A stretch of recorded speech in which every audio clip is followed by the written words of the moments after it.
Hi friends, ఈరోజు మనం రీసెంట్గా ఒక మంచి సస్పెన్స్ థ్రిల్లర్ కాన్సెప్ట్తో వచ్చిన జియో హాట్స్టార్లో స్ట్రీమింగ్ అవుతున్న Devika and Danny web series season 1లోని అన్ని ఎపిసోడ్లు ఎక్స్ప్లెయిన్ చేసుకోబోతున్నాం. ఇలాగే మీకు ఇంకా ఏ వెబ్ సిరీస్ అయినా ఎక్స్ప్లెనేషన్ కావాలి అంటే ఆ వెబ్ సిరీస్ నేమ్ అనేది కామెంట్ బాక్స్లో కామెంట్ చేయండి. ఇంకా ఏమాత్రం ఆలస్యం చేయకుండా వెబ్ సిరీస్లోకి వెళ్ళిపోదాం. వెబ్ సిరీస్ స్టార్ట్ అవ్వగానే కన్నా అనే రౌడీ అజయ్ అనే వ్యక్తిని చాలా దారుణంగా కొడుతూ, నువ్వు చాలా తప్పు చేసావురా, దుర్గా అన్న మా గ్యాంగ్ లీడర్, కానీ నీకు సొంత అక్క మొగుడు, అలాంటిది దుర్గా అన్నని ఎలా మోసం చేయాలనిపించింది, ఇప్పటికైనా నిజం చెప్పు, ఆ డానీ గాడు ఎక్కడ ఉన్నాడో చెప్పు అని అడగ్గా, దానికి అజయ్, కన్నా నాకు నిజంగానే ఆ డానీ గాడు ఎక్కడ ఉన్నాడో తెలియదు అంటాడు. అది విన్న కన్నా కోపంతో అజయ్ని మరింత దారుణంగా కొడతాడు. సీన్ కట్ చేస్తే మన మూవీలో మెయిన్ క్యారెక్టర్ అయిన దేవికాని చూపిస్తారు. దేవిక వాళ్ళది రామాపురం అనే పల్లెటూరు. దేవిక పక్క ఊర్లోని స్కూల్లో మ్యూజిక్ టీచర్గా పనిచేస్తూ ఉంటుంది. ఇంకా దేవిక ఫాదర్ స్వామినందన్ రైల్వేస్లో జాబ్ చేస్తూ ఉంటాడు. ఇంకా స్వామి ఈరోజు చాలా హ్యాపీగా ఉంటాడు, ఎందుకంటే ఈ నెల 22న తన కూతురు దేవిక ఎంగేజ్మెంట్ ఉంటుంది కాబట్టి. అందుకే తన రిలేటివ్స్ అండ్ ఫ్రెండ్స్ అందరికీ కాల్ చేసి అదే విషయం చెప్తూ ఇన్వైట్ చేస్తూ ఉంటాడు. అలా తన అక్కకి ఫోన్ చేసి విషయం చెప్పి, అబ్బాయి జగన్ చాలా మంచివాడు, కాకపోతే పెళ్లికి ముందు ప్రీ వెడ్డింగ్ షూట్ కావాలి అన్నాడు, అదొక్కటే ఆలోచించాల్సిన విషయం, మన ఫ్యామిలీలో ఇలాంటిది ఎప్పుడూ చేయలేదు కదా అని మాట్లాడుతూ ఉండగా, మరో పక్క దేవికతో తన అమ్మ, దేవిక నీకు ఈ పెళ్లి ఇష్టమే కదా అని అడగ్గా, దానికి దేవిక, మీకు జగన్ నచ్చాడు కదా, ఇంకా నా ఒపీనియన్తో పనేముంది, మీకు ఇష్టమైతే నాకు కూడా ఇష్టమేలే అంటుంది. అప్పుడే దేవిక స్కూల్కి బయలుదేరగా తన ఫాదర్ తనతో ఎంగేజ్మెంట్ కోసం 6 రోజులు స్కూల్లో లీవ్ తీసుకోమని చెప్తాడు. దానికి దేవిక కూడా ఓకే చెప్తుంది. నిజానికి దేవిక తన పేరెంట్స్ని బాధ పెట్టడం ఇష్టం లేక వారి ఇష్టాలే తన ఇష్టాలుగా భావిస్తూ వారు చెప్పిన అన్నింటికి ఓకే చెప్తూ ఉంటుంది. ఇంకా దేవిక ప్రతిరోజు ఇంటి నుండి స్కూల్కి, స్కూల్ నుండి ఇంటికి తప్ప మరో ప్రపంచం చూసి ఉండదు. దేవిక జీవితంలో తనకి ఆనందాన్ని ఇచ్చేది ఏదైనా ఉంది అంటే అది సంగీతమే. ఇంకా అలా దేవిక స్కూల్కి వెళ్ళగా ఆ రోజు ఒక అమ్మాయి టిఫిన్ బాక్స్ తెచ్చుకొని ఉండదు. అది చూసిన దేవిక ఆ పాపకి తన టిఫిన్ బాక్స్ ఇస్తుంది. అది చూసిన తన ఫ్రెండ్ యానీ తనతో, దేవిక నీది చాలా మంచి మనసు, అలాంటి మనసు ఒక రాజకుమారుడు లాంటి వాడిని సెలెక్ట్ చేసుకోకుండా మీ పేరెంట్స్ చూశారు, సెలెక్ట్ చేశారు అని ఆ పాతకాలం నాటి జగన్ని పెళ్లి చేసుకోవడానికి రెడీ అవుతున్నావు, నాకెందుకో ఆ జగన్ నీకు పర్ఫెక్ట్ జోడి కాదు అనిపిస్తుంది, నీకంటూ ఇష్టాలు లేవా అని అడగ్గా, అదంతా విన్న దేవికకి కూడా యానీ మాటలు నిజమే అనిపిస్తాయి, కానీ తన పేరెంట్స్ మాటకి ఎదురు చెప్పలేను అని తన ఫాదర్ ఇంజన్ అయితే నేను బోగిలా తను ఎటు వెళ్తే అటు వెళ్లాల్సిందే అనుకుంటుంది. నెక్స్ట్ సీన్లో అలా దేవిక స్కూల్ అయిపోయాక బస్సులో తిరిగి తమ ఊరికి వెళ్తూ ఉండగా అప్పుడే ఒక ముసలావిడ దేవిక దగ్గరికి వచ్చి, నువ్వు పండిత్ యోగినందన్ గారి మనవరాలివే కదా అని అడగ్గా, దానికి దేవిక అవును అంటుంది. దానికి తను, గురువు గారు గొప్ప వ్యక్తి, ఆయనకు ఉన్న శక్తితో నా కుటుంబానికి చాలా సహాయం చేశాడు, అలా ఇంకా చేస్తున్నాడా అని అడగ్గా, దానికి దేవిక లేదు అని చెప్తుంది. ఇంట్లో అందరూ ఇబ్బంది పడుతున్నారని అన్నీ ఆపేశాడు, ఇప్పుడు శివుని అభిషేక పూజ కోసం కలిపాకం వెళ్ళారు అని చెప్తుంది. మరో పక్క యోగినందన్ అక్కడ శివుడికి అభిషేక పూజ చేసి అక్కడ నుండి వస్తూ గుడి బయట చాలామంది నిలబడి ఉండడం చూసి కోపంతో రగిలిపోయి వారిని అక్కడ నుండి వెళ్ళిపోమ్మంటాడు. ఇక్కడే రివీల్ అయ్యే అదిరిపోయే ట్విస్ట్ ఏంటంటే, యోగినందన్కి స్పెషల్ పవర్స్ ఉంటాయి. తనకి చనిపోయిన వారి ఆత్మలు కనిపిస్తారు. ఇప్పుడు తనకి గుడి బయట కనిపించింది కూడా ఆత్మలే. ఇంకా అప్పుడే యోగినందన్ తన కొడుకు స్వామికి ఫోన్ చేసి, నేను అక్కడికి వచ్చేలోగా లేట్ అవుతుంది, అందుకే మీరు ఎంగేజ్మెంట్ స్టార్ట్ చేయండి, అలాగే నేను వచ్చేలోగా గేట్ దగ్గర ఎవరు వెయిట్ చేయకుండా చూడు అని చెప్తాడు. సీన్ కట్ చేస్తే అలా కాసేపటికే ఎంగేజ్మెంట్ కోసం జగన్ తన ఫ్యామిలీతో పాటు దేవిక ఇంటికి వస్తాడు. అయితే దేవిక లాంటి అందమైన అమ్మాయి తనకి భారీగా రావడం తన అదృష్టమని, ఈ పెళ్లి ఎలాగైనా జరగాలి అని అనుకుంటూ ఉంటాడు, కానీ బయటికి మాత్రం తనని ఎవరూ పట్టించుకోవడం లేదు అంటూ దేవిక బాబాయ్పై సీరియస్ అవుతూ ఉంటాడు. ఇంకా అప్పుడే దేవికని చీరలో చూసిన జగన్ తనని అలాగే చూస్తూ ఉండిపోతాడు. అప్పుడే దేవికకి షేక్ హ్యాండ్ ఇచ్చి తనతో స్కూల్ పీటీ టీచర్ మాట్లాడడం చూసి కోపంతో దేవిక వెళ్ళిపోయాక పీటీ టీచర్ దగ్గరికి వెళ్ళి వార్నింగ్ ఇస్తాడు, ఇక నుండి దేవికకి దూరంగా ఉండమని చెప్తాడు. ఇంకా తర్వాత గ్రాండ్గా జగన్ అండ్ దేవికల ఎంగేజ్మెంట్ జరుగుతుంది. అప్పుడే పంతులు రెండు ఫ్యామిలీస్ వారితో పెళ్లి డేట్ కూడా చెప్తాడు. మరో 3 నెలల్లో డిసెంబర్ 18 అర్ధరాత్రి పెళ్లి ముహూర్తం కూడా ఫిక్స్ చేస్తాడు. దాంతో జగన్ అండ్ అందరూ చాలా హ్యాపీగా ఫీల్ అవుతారు. అలా కాసేపటికే జగన్ అండ్ ఫ్యామిలీ అక్కడ నుంచి వెళ్ళిపోతారు. అందరూ హ్యాపీగా ఉంటారు, కానీ దేవిక మాత్రం తన మనసులో, నా పెళ్లి డేట్ కూడా ఫిక్స్ చేశారు అంటే నేను ఎంతో సంతోషంగా ఉండాలి కదా, మరి నా మనసులో ఎందుకు ఏదో తెలియని బరువు అని, అలాగే నా లైఫ్లో మ్యాజిక్ అంటూ ఏదీ లేదా, జరగదా అని ఆలోచనలో పడుతుంది. నెక్స్ట్ సీన్లో మరుసటి రోజు ఉదయం పంతులు ఫుల్గా టెన్షన్ పడుతూ దేవిక ఇంటికి వచ్చి తన ఫాదర్తో, నిన్న రాత్రి దేవిక జాతకాన్ని మా గురువు గారికి చూపించగా తను ఏం చెప్పాడు అంటే, ఈ పెళ్లికి 3 నెలల టైం ఉంది కదా, ఈ 3 నెలల టైంలో దేవిక మరొక వ్యక్తిని ఇష్టపడి తనతో ప్రేమలో పడుతుందని చెప్పాడు. అందుకే ఈ 3 నెలలు దేవిక విషయంలో మీరు జాగ్రత్తగా ఉండాలి అనగా అది విన్న స్వామి అలాంటి భయం ఏమీ లేదు.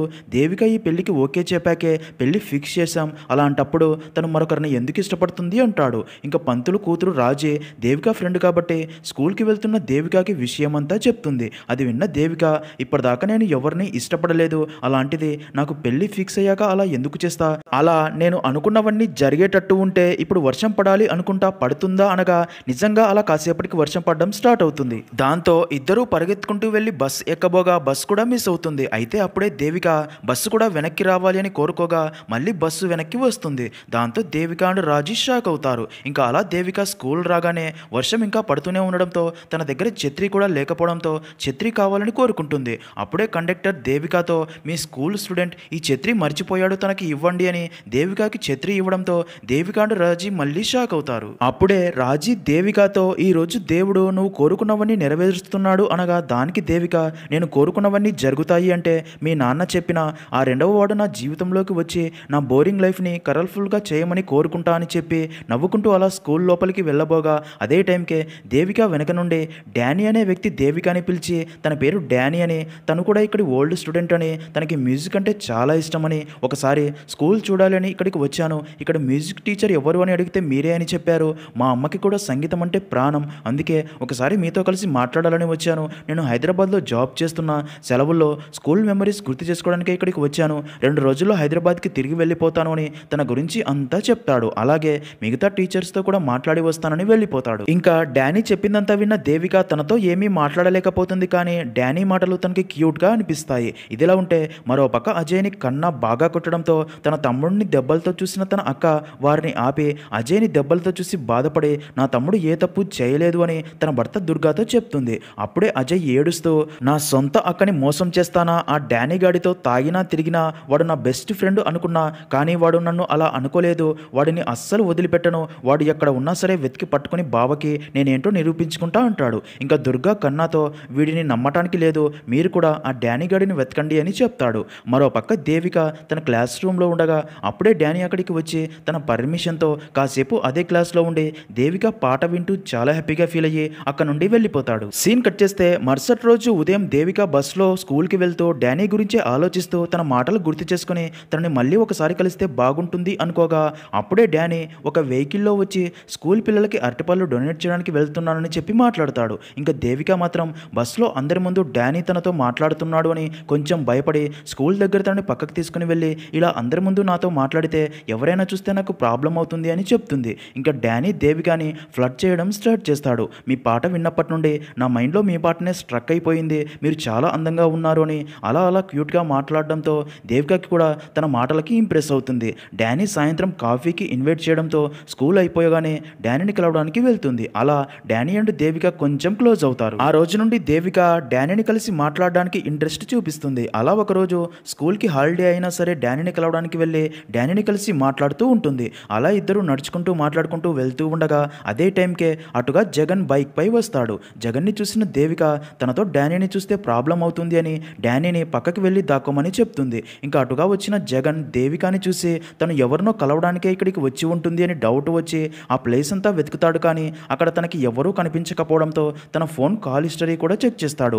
అందులో కూడా ఎవరి నెంబర్ లేకపోవడంతో ఇప్పటిదాకా ఎలా ఉన్నా సరే ఇక మీదట అబ్బాయిలకి దూరంగా ఉండాలని తనకి చెప్పి తన యొక్క నుండి తన బైక్ పై తీసుకెళ్లి దేవికని తన ఇంటి దగ్గర వదిలేస్తాడు. అయితే అదంతా చూసిన దేవికకి ఇలాంటి అనుమానపు వ్యక్తితో జీవితాంతం ఎలా ఉండాలి అని ఆలోచిస్తుంది. నెక్స్ట్ సీన్లో దేవిక డానీని కలిసి నిన్న అలా దాక్కోమని చెప్పినందుకు సారీ చెప్పగా దానికి డానీ నో ప్రాబ్లం అంటాడు. అప్పుడే దేవిక జగన్తో ఎంగేజ్మెంట్ జరిగి పెళ్లి ఫిక్స్ అయిన విషయం గురించి చెప్పి అలాగే డానీ నువ్వు నాకు ఫ్రెండ్గా పరిచయం అయ్యాక నేను నాలాగా ఉంటున్నా, నీ ఫ్రెండ్షిప్ నన్ను చాలా మార్చింది, నీకు ఎలాంటి హెల్ప్ కావాలన్నా నాకు చెప్పు, నీ కోసం ఏ హెల్ప్ అయినా చేస్తా అంటుంది. అది విన్న డానీ అదిరిపోయే ట్విస్ట్ ఒకటి రివీల్ చేస్తాడు. అదేంటంటే దేవిక నేను నిన్ను కలవటానికి కారణం నువ్వు పండిత్ యోగినందన్ మనవరాలువి కాబట్టి నాకు తెలిసింది యోగినందన్ గారు ఆత్మల్ని చూడగలరు, వాటితో మాట్లాడగలరు, వాటికి సహాయం చేస్తారు అని చెప్పగా అది విన్న దేవిక అవును, కానీ తను అలాంటి పనులు చేయడం ఎప్పుడో ఆపేశారు, అందరూ తనకి అవి శక్తులు అనుకునేవారు, అయితే తను వాటిని శాపంగా భావించేవాడు, తనకు ఉన్న శక్తులు మా ఫ్యామిలీలో ఎవ్వరికీ లేవు అనగా దానికి డానీ అవును ఆ శక్తులు తన కొడుకులకి రాలేదు కానీ మనవరాలైనా నీకు వచ్చింది, అందుకే నువ్వు నన్ను చూడగలుగుతున్నావు అంటాడు. అది విన్న దేవికకి ఏమీ అర్థం కాదు. అప్పుడే డానీ అటుగా వస్తున్న లారీ ముందు నిలబడినా సరే, లారీ తనని గుద్దినా సరే డానీకి ఏమీ కాదు.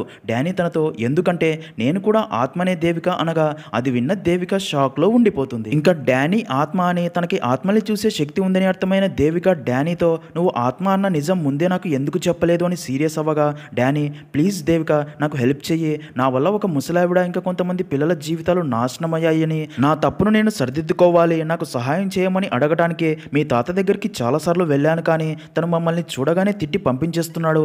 అలా ఏం చేయాలో అర్థం కాక బస్ స్టాప్లో వెయిట్ చేస్తున్నప్పుడే నువ్వు నన్ను పక్కకి తప్పుకోమని చెప్పావు. అప్పుడే నాకు నువ్వు యోగినందన్ గారి మనవరాలివి అని, నువ్వు కూడా ఆత్మల్ని చూడగలుగుతున్నావని అర్థమయ్యి నీ సహాయం కోసమే నీకు పరిచయం అయ్యి ఇదంతా చేశానని అంతా చెప్తాడు. అదంతా విన్న దేవిక మొదట డానీని ఇగ్నోర్ చేస్తూ ఉంటుంది కానీ డానీ మాత్రం దేవిక వెంటపడుతూ హెల్ప్ చేయమని రిక్వెస్ట్ చేస్తూనే ఉంటాడు.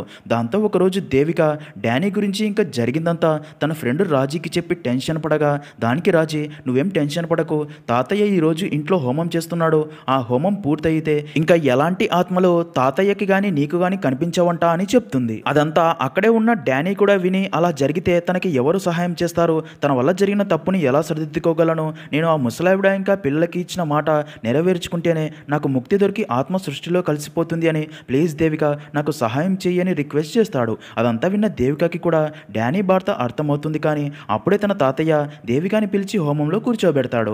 దాంతో దేవిక కూడా ఏమీ చేయలేని పరిస్థితి. ఇంకా అలా హోమం మొదలు కాగానే వారి ఇంటి ముందు ఉన్న సహాయం కోసం ఎదురు చూస్తున్న ఆత్మలన్నీ ఒక్కొక్కటిగా మాయమవుతూ ఉంటాయి. చివరికి డానీ ఆత్మ కూడా మాయమవుతుంది. అది చూసిన దేవిక డానీకి హెల్ప్ చేయలేకపోయినానని చాలా బాధపడుతుంది. సీన్ కట్ చేస్తే యోగినందన్ దేవిక చేతికి ఒక రక్షా తాడును కట్టి నేను బద్రీనాథ్ యాత్రకి వెళ్తున్నాను, ఇప్పటి నుండి ఎట్టి పరిస్థితుల్లో కూడా పెళ్లి జరిగేదాకా ఈ రక్షా తాడు తీసివేయద్దు అని చెప్పి వెళ్ళిపోతాడు. ఇంకా దేవిక మాత్రం డానీ గురించి ఆలోచిస్తూ తను మళ్ళీ తనకి కనిపించకపోవడంతో చాలా ఫీల్ అవుతుంది. దేవికని అలా చూసిన రాజే దేవికతో అసలు ఆ డానీ నీకు ఏం చెప్పాడు, ఎందుకు నువ్వు తనని మర్చిపోలేకపోతున్నావని అడగ్గా దానికి దేవిక డానీ తను నా సహాయం ఎందుకు కోరుకుంటున్నాడో అసలు ఏం జరిగిందో అంతా చెప్పాడు అని డానీ స్టోరీ చెప్పడం స్టార్ట్ చేస్తుంది. ఇక్కడే స్టోరీ ఫ్లాష్ బ్యాక్లోకి వెళ్తుంది. డానీ చిన్నతనంలోనే తన పేరెంట్స్ చనిపోగా తన నానమ్మనే డానీని ప్రేమగా పెంచుతుంది. అయితే అలా కొంతకాలానికే తన నానమ్మ కూడా చనిపోవడంతో అనాథ అయిన డానీ హైదరాబాద్కి వచ్చి చిన్న చిన్న పనులు చేసుకుంటూ ఎన్నో ఆకలి రాత్రులు గడుపుతూ అన్ని కష్టాలు అనుభవిస్తాడు. అప్పుడే తనకి అనాథలు ఎన్ని కష్టాలు అనుభవిస్తారో అర్థమవుతుంది. ఇంకా అలా ఆ కష్టాలు భరించలేని డానీ ఒకరోజు బావిలో దూకి చనిపోవాలి అనుకోగా అప్పుడే దుర్గా డానీని చూసి ఆపి తన ఇంటికి తీసుకెళ్లి ఫుడ్ పెట్టి తన దగ్గరే పనిలో పెట్టుకుంటాడు. నిజానికి దుర్గా ఒక పెద్ద రౌడీ, కిడ్నాప్లు భూ కబ్జాలు చేసి తన రౌడీ గ్యాంగ్తో బెదిరించి డబ్బులు సంపాదిస్తూ ఉంటాడు. ఇంకా దుర్గా తనకి జీవితం ఇవ్వడంతో తన కోసం డానీ కూడా ఒక గూండాగా మారి దుర్గా చెప్పిన సెటిల్మెంట్లన్నీ చేస్తూ ఉంటాడు. అప్పటిదాకా డానీ బాగా డబ్బున్న వారిని బెదిరిస్తూ డబ్బు తీసుకుంటూ ఉంటాడు. ఇదిలా ఉంటే సిటీ మధ్యలో గాయత్రి అమ్మ అనే ముసలావిడ తన పెద్ద బంగ్లానే అనాథాశ్రమంగా మార్చి అనాథలైన పిల్లలందరినీ చేరదీస్తూ వారిని చూసుకుంటూ హ్యాపీగా ఉంటుంది. ఇలా ఉండగా దుర్గా కన్ను కాస్త గాయత్రమ్మ అనాథాశ్రమం మీద పడి సిటీ మధ్యలో ఉండటం వల్ల దాని వాల్యూ 45 కోట్లు అని తెలిసి ఆ అనాథాశ్రమాన్ని ఎలాగైనా దక్కించుకోవాలి అని దుర్గా తన రౌడీ గ్యాంగ్ని పంపి గాయత్రమ్మ తన పిల్లల్ని తీసుకుని అక్కడి నుంచి వెళ్ళిపోమ్మని ఆ అనాథాశ్రమం తన పేరు మీదకి రాయాలని గొడవ చేయిస్తాడు. అక్కడి వారు గాయత్రీదేవికి సపోర్ట్ చేయడానికి వస్తే రౌడీలు వారికి కూడా వార్నింగ్ ఇవ్వడంతో గాయత్రీదేవికి సపోర్ట్ చేయడానికి ఇంకా ఎవ్వరూ ముందుకు రారు. ఇంకా పోలీసులు కూడా దుర్గా ఇచ్చిన డబ్బు తీసుకుని తనకే సపోర్ట్ చేయడంతో గాయత్రీదేవికి ఏం చేయాలో అర్థం కాక చాలా బాధపడుతుంది. ఇంకా అదంతా చూస్తున్న డానీకి చిన్నతనంలో తను అనాథగా ఉన్నప్పటి రోజులు గుర్తొచ్చి గాయత్రీదేవి అంటూ ఆ అనాథ పిల్లలకి హెల్ప్ చేయాలి అని డానీ దుర్గాతో ఆ అనాథాశ్రమంని వారికే వదిలేయమని రిక్వెస్ట్ చేస్తాడు. కానీ దుర్గా మాత్రం ఆ అనాథాశ్రమం తనకి దక్కి తీరాల్సిందే, 45 కోట్ల ప్రాపర్టీ వదులుకోను అంటాడు. దాంతో డానీకి ఏం చేయాలో అర్థం కాక అదే విషయం గురించి అజయ్తో మాట్లాడగా అది విన్న అజయ్ డానీకి ఒక ఐడియా చెప్తాడు. అదేంటంటే ముందు మనం ఆ అనాథాశ్రమంని మా బావ పేరు మీదకి రాస్తున్నట్లు గాయత్రీదేవితో సంతకం చేయించి ఆ పేపర్స్ మా బావకి ఇద్దాం, అప్పుడు మా బావ కోరుకున్నది జరిగి కూల్ అవుతాడు. తర్వాత ఒక మంచి టైం చూసుకుని మా అక్కతో మాట్లాడి తన ద్వారా తిరిగి ఆ అనాథాశ్రమం గాయత్రీదేవికి వచ్చేలా నేను చేస్తా, మా బావకి మా అక్క ఎంత చెప్తే అంతా అనడంతో ఆ ఐడియా డానీకి కూడా నచ్చి గాయత్రీదేవి దగ్గరికి వెళ్ళి చెప్పి మీ అనాథాశ్రమం మీకు దక్కేలా చేసే బాధ్యత నాది అని తనకి ప్రామిస్ చేయడంతో డానీ మాటలో నమ్మిన గాయత్రీదేవి ఆ పేపర్స్ మీద సంతకం చేసి ఉంటుంది. సీన్ కట్ చేస్తే స్టోరీ ప్రెజెంట్లో అలా దేవిక రాజీకి జరిగిందంతా చెప్పి తను డానీకి ఎలాగైనా హెల్ప్ చేయాలని ఫిక్స్ అవుతుంది. అయితే ఎంత ట్రై చేసినా సరే దేవికకి డానీ ఆత్మ కనిపించదు. అప్పుడే దేవిక తన చేతికి ఉన్న రక్షాదారం చూసి ఇది తన చేతి చేతికి ఉండటం వల్లే తనకి డానీ ఆత్మ కనిపించడం లేదని అర్థమయ్యి ఆ రక్షాదారం తీసివేసి డానీకి ఇష్టమైన పాట పాడి డానీ ఆత్మని పిలవగా అప్పుడే డానీ ఆత్మ దేవిక ముందుకు వచ్చి నాకు సహాయం చేయడానికి ఒప్పుకున్నందుకు థ్యాంక్స్ చెప్పి నువ్వు నాకు సహాయం చెయ్యాలి అంటే నాతో పాటు హైదరాబాద్కి రావాలి అని చెప్తాడు. అయితే ఇప్పటిదాకా దేవిక తన ఊరు నుండి 20 కిలోమీటర్లు దాటి ఎక్కడికి వెళ్ళి ఉండదు. ఇప్పుడు ఏకంగా హైదరాబాద్ సిటీకి వెళ్ళాలి అంటే తన పేరెంట్స్ అస్సలు ఒప్పుకోరు అని ఇప్పుడు ఏం చేయాలా అని ఆలోచించగా అప్పుడే దేవికకి తన స్టూడెంట్ పింకీ సింగింగ్ షోలో పాల్గొనడానికి హైదరాబాద్కి వెళ్తుంది అని తెలిసి తనతో పాటు వెళ్తున్నా అని చెప్తే తన పేరెంట్స్ ఒప్పుకునే ఛాన్స్ ఉంది అని మొదట పింకీ మామని ఒప్పించాలి అని పింకీ ఇంటికి వెళ్ళి పింకీ మామయ్య అయిన సంజుని కలిసి మాట్లాడి వారితో పాటు తనని కూడా హైదరాబాద్కి తీసుకెళ్లాలి అని ఇదే విషయం తన పేరెంట్స్తో మాట్లాడి ఒప్పించమని సంజుని రిక్వెస్ట్ చేస్తుంది. ఇక్కడే మనకు తెలిసే ఒక విషయం ఏంటంటే సంజుకి దేవిక అంటే చాలా ఇష్టం. దేవికని లవ్ చేస్తూ ఉంటాడు. కానీ ఆ విషయం ఇప్పటిదాకా దేవికకి చెప్పి ఉండడు. ఇంకా దేవిక చెప్పింది విన్న సంజు దేవిక కోసం ఓకే అని చెప్పి అలా దేవిక ఇంటికి వెళ్ళి పింకీ హైదరాబాద్లో సింగింగ్ షోలో పాల్గొనబోతుంది. అందుకే తనతో పాటు తన టీచర్ అయిన దేవికని కూడా తీసుకెళ్లాలి అనుకుంటున్నానని చెప్పగా అది విన్న దేవిక ఫాదర్ స్వామి దేవికకి మరికొన్ని రోజుల్లో పెళ్లి పెట్టుకొని ఇలాంటి టైంలో దేవికని సిటీకి అస్సలు పంపడం మంచిది కాదు. దేవికకి పెళ్ళయ్యేదాకా ఎక్కడికి పంపను అని చెప్తాడు. అది విన్న దేవికకి చాలా కోపం వస్తుంది. ఇప్పటిదాకా తన పేరెంట్స్ ఏం చెప్పినా విన్నాను కానీ ఒక్కసారి కూడా వారు నా మాటకు ఓకే చెప్పడం లేదు అని కోపంతో హైదరాబాద్కి ఎలాగైనా వెళ్ళాలని ఫిక్స్ అయ్యి ఇంట్లో తన పేరెంట్స్కి చెప్పకుండా రాజీ హెల్ప్తో సంజు అండ్ పింకీతో పాటు హైదరాబాద్కి వెళ్తుంది. వారితో పాటు డానీ ఆత్మ కూడా ఉంటుంది. నెక్స్ట్ సీన్లో అలా దేవిక సంజు అండ్ పింకీతో హైదరాబాద్కి వెళ్తుంటే మరో పక్క జగన్ దేవిక ఫాదర్కి ఫోన్ చేసి తను 1 గంటలో ఇంటికి వస్తాను, ఈరోజే దేవికతో పాటు ప్రీ వెడ్డింగ్ షూట్ జరగాలి, ఫోటోగ్రాఫర్ని కూడా తీసుకువస్తున్నాను, దేవికని రెడీగా ఉండమని చెప్పడంతో అది విన్న స్వామి అక్కడే ఉన్న రాజీతో అదే విషయం చెప్పి దేవికని రెడీ అవ్వమని చెప్పు అనడంతో రాజీ నేరుగా దేవిక రూమ్లోకి వెళ్ళి అక్కడ దేవిక లేదు అని తను రాసి ఉంచిన లెటర్ తీసుకొచ్చి స్వామికి ఇవ్వగా స్వామి ఆ లెటర్ తీసుకొని చదవగా దేవిక అందులో నాన్న నేను పారిపోవట్లేదు, షో అయిపోగానే 4 రోజుల్లో ఇంటికి తిరిగి వస్తాను అని ఉంటుంది. అది చదివిన స్వామి షాక్ అవ్వగా ఇప్పుడు జగన్ గంటలో ఇంటికి వస్తాడు, దేవిక ఎక్కడా అంటే తనకి ఏం సమాధానం చెప్పాలి అని టెన్షన్ పడడంతో అదంతా చూస్తున్న దేవిక అమ్మ ఎక్కడ వాళ్ళు దేవికని వెతుక్కుంటూ వెళ్తారు అని తను శ్రోకోల్పోయినట్టు పడిపోయి అందరి దృష్టి తన మీదికి మార్చుకుంటుంది. ఇంకా అప్పుడే ఫోటోగ్రాఫర్ని తీసుకుని జగన్ అక్కడికి వచ్చి స్వామిని దేవిక రెడీ అయ్యిందా అని అడగ్గా దానికి స్వామి తనకి మరో దారి లేక ఈ రోజు శనివారం కదా, ఊరి బయట ఉన్న శని మందిరంలో పూజ చేయడానికి వెళ్ళింది, అక్కడే మా రిలేటివ్ ఇంటిలో ఉండే 2 రోజుల తర్వాత వస్తాను అంది అని అబద్ధం చెప్తాడు. అది విన్న జగన్కి చాలా కోపం వస్తుంది. వారిపై కొంచెం సీరియస్ అయ్యి అక్కడి నుంచి వెళ్ళిపోతాడు. ఇంకా రాజీ అక్కడ జరిగేదంతా కూడా ఇంట్లో పెట్టి వెళ్ళిన దేవిక ఫోన్ నుండి సంజు ఫోన్కి ఫోన్ చేసి వినిపిస్తూ ఉంటుంది. నిజానికి రాజీ దేవిక ఫ్రెండ్ మాత్రమే కాదు, కజిన్ సిస్టర్ కూడా. ఇంకా అలా దేవిక సంజు పింకీ హైదరాబాద్కి చేరుకొని సంజు ఫ్రెండ్ ఇంటికి వెళ్తారు. ఇదే ప్రాసెస్లోనే దేవికకి సంజు మంచితనం బాగా నచ్చేస్తుంది. సీన్ కట్ చేస్తే అదే రోజు రాత్రి దేవిక నిద్రపోతూ ఉండగా తనకి కలలో దుర్గా దేవికని చంపుతున్నట్లు రావడంతో దేవిక భయంతో ఉలిక్కిపడి నిద్రలేస్తుంది. ఇంకా తర్వాత డానీ దేవికతో గాయత్రి అమ్మకి న్యాయం జరగాలి అంటే ముందు తను సంతకం చేసిన ఇంటి పేపర్స్ కనిపెట్టి నాశనం చేయాలి, మోసం చేసి ఆవిడ దగ్గర నుండి ఎత్తుకెళ్ళిన డబ్బు తిరిగి ఆవిడకి దక్కేలా చేయాలి అంటాడు. అది విన్న దేవిక అసలు ఆ ఇల్లు అమ్మిన డబ్బు ఏమైందని అడగ్గా అది విన్న డానీ జరిగింది గుర్తు చేసుకుంటాడు. ఇంకా అలా డానీ మాటలో నమ్మి గాయత్రీదేవి పేపర్స్ మీద సంతకం పెట్టడంతో దుర్గా 45 కోట్ల ప్రాపర్టీని 5 కోట్లకి తీసుకుంటాడు. ఆ పేపర్స్ తన భార్యకి చూపించి 5 కోట్ల డబ్బు గాయత్రికి ఇవ్వమని అజయ్ అండ్ డానీకి ఇచ్చి పంపుతాడు. అయితే అంత ప్రాపర్టీ 5 కోట్లకు వచ్చినా సరే దుర్గా భార్య హ్యాపీగా ఉండదు. ఎందుకంటే ఆ 5 కోట్లు కూడా గాయత్రీదేవికి ఇవ్వకూడదు అని విషయం అర్థమైన దుర్గా అజయ్కి ఫోన్ చేసి ఆ డబ్బు కూడా గాయత్రీదేవికి ఇవ్వకూడదు, మన డబ్బు వెనక్కి తీసుకుని రా అని చెప్తాడు. దాంతో అజయ్ కార్ని మధ్యలోనే ఆపేసి డానీతో ఆ ముసలిదాని గురించి ఇంకా నువ్వు మర్చిపోరా, ఇందులో నీకు ఎంత డబ్బు కావాలో తీసుకొని ఊరికి వెళ్ళి హ్యాపీగా బ్రతుకు అంటాడు. అది విన్న డానీ షాక్ అయ్యి ఏం మాట్లాడుతున్నావురా, ఈ డబ్బు నేనే తీసుకెళ్లి గాయత్రీదేవి అమ్మకి ఇస్తాను అని అజయ్ ఆగమని ఎంత చెప్పినా సరే డానీ వినకుండా బ్యాగ్ తీసుకొని వెళ్ళిపోతుండడంతో అజయ్ కోపంతో వెనక నుండి డానీని కత్తితో పొడిచి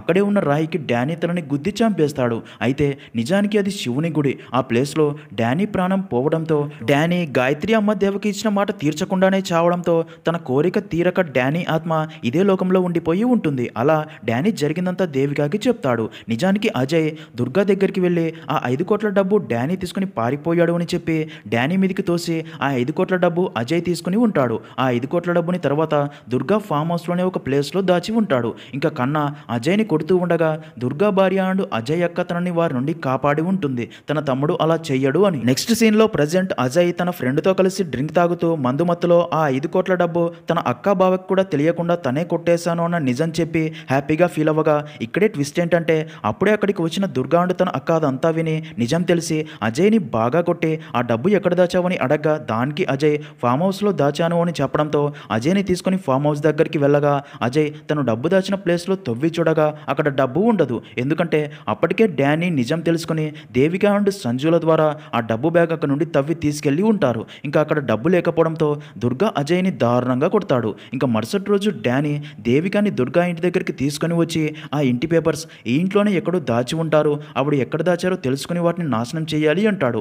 అప్పుడే ఆ ఇంటి నుండి బయటకు వస్తున్న దుర్గాని చూసిన దేవికాకి కలలో తనని కొట్టి చంపింది తనే అని అర్థమవుతుంది. అప్పుడే డానీ చెప్పిన ప్లాన్ ప్రకారం సంజుతో దుర్గా భార్యకి ఫోన్ చేయించే ఫామ్ హౌస్లో దాచిన డబ్బుతో పాటు ఇప్పుడు ఆ ఇంటి పేపర్స్ కూడా దొంగిలించింది నేనే అని చెప్పి కాల్ కట్ చేయగా అది విన్న దుర్గా భార్య భయంతో వెంటనే ఇంట్లో లాకర్లో దాచిన పేపర్స్ అన్నీ చెక్ చేస్తుంది. అయితే డానీ ఆత్మ ఆ లాకర్ పాస్వర్డ్ కూడా చూసేసి దేవికని జాగ్రత్తగా అక్కడికి తీసుకుని వెళ్ళి లాకర్ ఓపెన్ చేయించి గాయత్రమ్మ ఇంటి పేపర్స్ తీసుకుని అక్కడి నుంచి రాబోగా వారిని చూసిన దుర్గా భార్య రౌడీలను పంపుతుంది వారిని పట్టుకోమని. ఇంకా అప్పుడే దుర్గా అక్కడికి వచ్చి దేవికాని చూసి తనకి కళ్ళలో కనిపించినట్లే రాయితో తన తలపై కొట్టి చంపబోగా దేవికానే రాయితో దుర్గాపై అటాక్ చేసి అక్కడి నుంచి పారిపోయి హాస్పిటల్లో ట్రీట్మెంట్ తీసుకుంటున్న గాయత్రి అమ్మ దగ్గరికి వచ్చి ఆ పేపర్స్ తనకి ఇచ్చి ఇవి డానీ మీకు ఇవ్వమన్నాడు అని చెప్పగా తను ఆ పేపర్స్ని తీసుకుని వెంటనే చించేసి చాలా హ్యాపీగా ఫీల్ అవుతుంది. ఇంకా అప్పుడే దేవిక తనకి తెలిసిన రిపోర్టర్కి దుర్గా అనే గ్యాంగ్స్టర్ గాయత్రి అమ్మకి చెందిన అనాథాశ్రమంని కబ్జా చేశాడు అని అంతా చెప్పి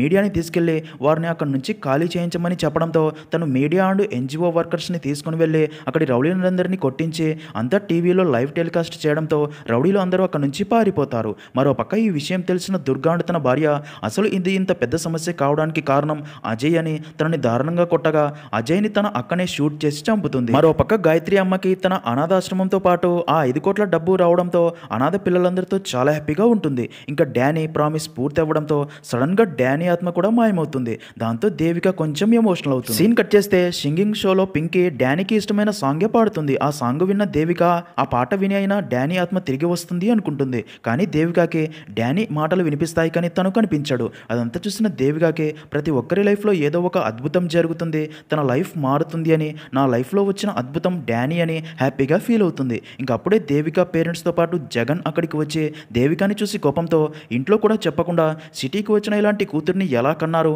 పెళ్లికి ముందే ఇలా ఉంది, ఇంకా పెళ్లి తర్వాత ఎలా ఉంటుందో అని దేవిక గురించి తప్పుగా మాట్లాడతాడు. అది విన్న దేవికకి కూడా చాలా కోపం వచ్చి నాన్న బయటి ప్రపంచం చూసాకే నాకు ఏం కావాలో ఏం వద్దో అర్థమయ్యింది, నాకు వీడు వద్దు, నాకు నచ్చిన వాడు దొరికాక వాడినే పెళ్లి చేసుకుంటా, కానీ నాకు కొంచెం టైం కావాలి అంటుంది. అదంతా విన్న జగన్ కోపంతో తన ఫాదర్కి ఫోన్ చేసి చెప్పగా అది విన్న జగన్ ఫాదర్ తనతో నువ్వు మొగోడివేనారా, ఎంగేజ్మెంట్ అయితే సగం పెళ్ళి అయినట్టే, ఆ అమ్మాయి పొగరు అనగాలి అంటే చెంప మీద 2 కొట్టు బలవంతంగా తనని మన ఇంటికి తీసుకునిరా అంటాడు. దాంతో జగన్ బలవంతంగా దేవికాని తీసుకెళ్లాలి అని చూడగా పీటీ మాస్టర్ యానీ అండ్ తన ఫ్రెండ్ అందరూ జగన్ పై తమ ప్రతాపం చూపించి కొడతారు. ఇంకా దేవిక కూడా ఎంగేజ్మెంట్ రింగ్ తీసి జగన్ ఫేస్ పై విసిరి కొడుతుంది. నీలాంటి వెధవని పెళ్లి చేసుకోవడం నాకు ఇష్టం లేదు అంటుంది. తర్వాత అందరూ హైదరాబాద్ నుండి తిరిగి తమ ఊరికి వచ్చేస్తారు. నెక్స్ట్ సీన్ లో అలా కొన్ని రోజులకి యోగినందన్ యాత్ర నుండి తిరిగి వచ్చి జరిగిందంతా తెలుసుకుని ఇదంతా ఈశ్వరేచ్ఛ అనుకుంటాడు. మరోపక్క హైదరాబాద్లో దుర్గా అండ్ తన గ్యాంగ్ దేవిక కోసం వెతుకుతూనే ఉంటారు. మరోపక్క జగన్ ఎలాగైనా దేవికాని పెళ్లి చేసుకుని తన పొగరు అణిచి రివెంజ్ తీర్చుకోవాలి అనుకుంటూ ఉంటాడు.